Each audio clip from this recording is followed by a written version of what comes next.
질문. 상설특검 제도도 이미 법무부 장관에게 부여되어 있는 임무 중에 하나죠. 소감 먼저 말씀해 주시죠.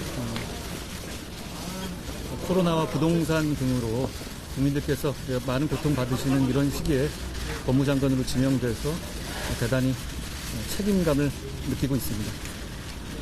글로벌 스탠다드에 부합하는 법제 행정을 펴도록 노력하겠습니다. 그리고 상식과 공정을 바탕으로 국민께 힘이 되고 위로가 되는 법무 행정을 펼 수 있도록 최선을 다하겠습니다. 이제는 겸허하고 성실한 마음으로 청문회를 잘 준비하겠습니다. 네, 검수완박 저지하겠다고 밝히셨는데 구체적인 방안 생각해 두신 게 있을까요? 그 검수완박 입법이 시행되면 힘센 범죄자들은 사실상 제도적으로 죄짓고도 처벌받지 않게 됩니다. 그 법을 발의하신 황운하 의원님 말씀처럼 현실에 엄연히 존재하는 범죄 자체가 증발하는 거죠.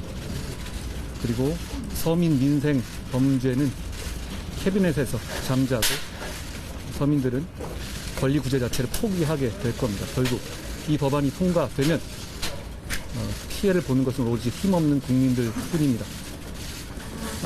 민주공화국에서 검찰의 할 일은 그런 힘없는 국민들을 범죄로부터 보호하는 겁니다.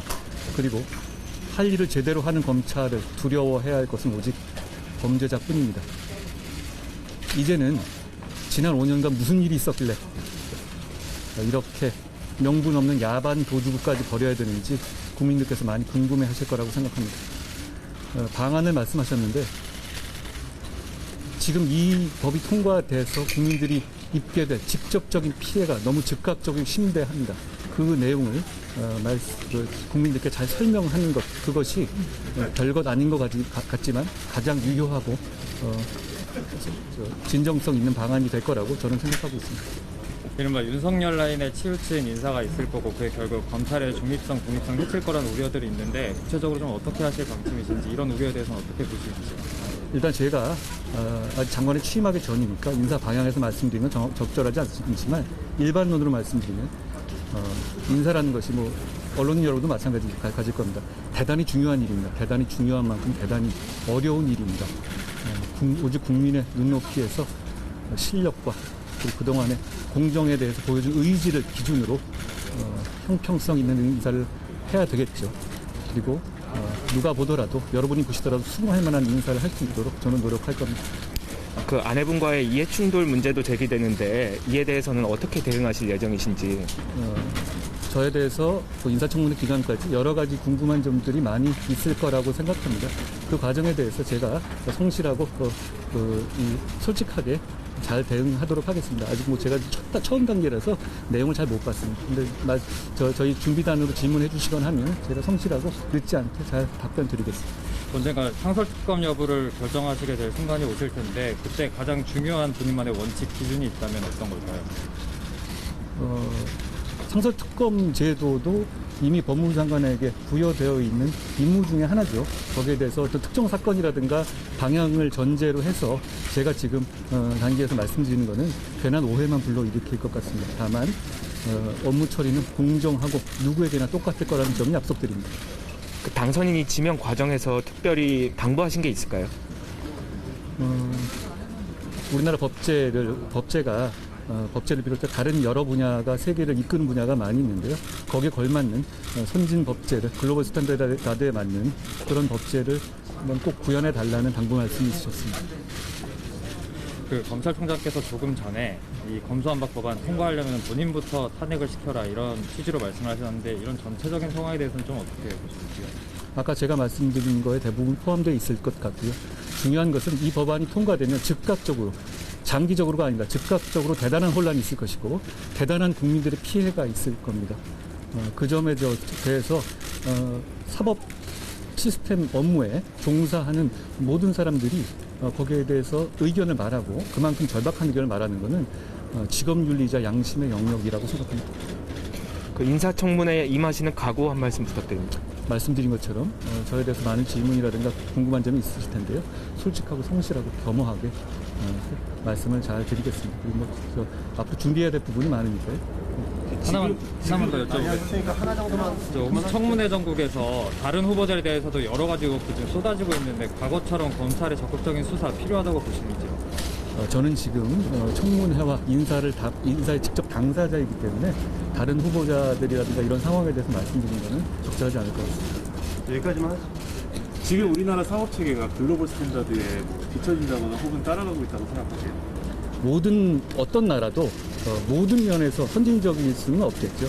여러 가지 그리고 제가 이제 검사 출신이니까 주로 형사법 위주로 생각을 하시는데 이 법무부는 교정이라든가 조약이라든가 인권 그리고 이민 등 해가 다양한 영역에 대해서 많은 일을 하고 있습니다. 거기 그 각 분야마다 우리가 선도하고 있는 분야도 있을 것이고 그렇지 않은 분야도 물론 있을 겁니다. 그걸 면밀히 잘 분석해서 모든 분야를 해서 좀 발전이 있을 수 있도록 하겠다 이런 취지입니다.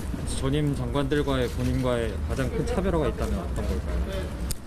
제가 당사자로서 그런 말씀을 다 장점이 있으시고 단점이 있으시고 하는 분들로 알고 있는데요.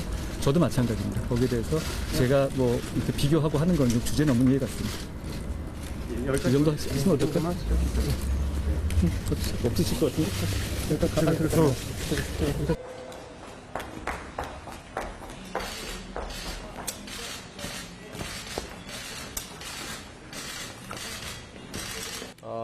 그 법안엔 누가 보더라도 국민의 생명과 안전 그리고 국민의 신체의 자유와 재산 그리고 국가의 발전과 국가의 미래에 정말 중요한 법안이라고 생각합니다.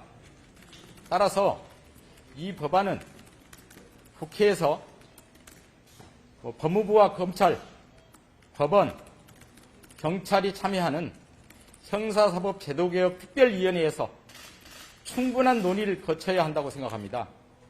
법조계 그리고 법학계, 시민단체 등이 공청회나 토론회 또 논문 발표 등을 통해서 충분히 의견을 내야 하고 또 의견들이 확인되어야 한다고 생각합니다.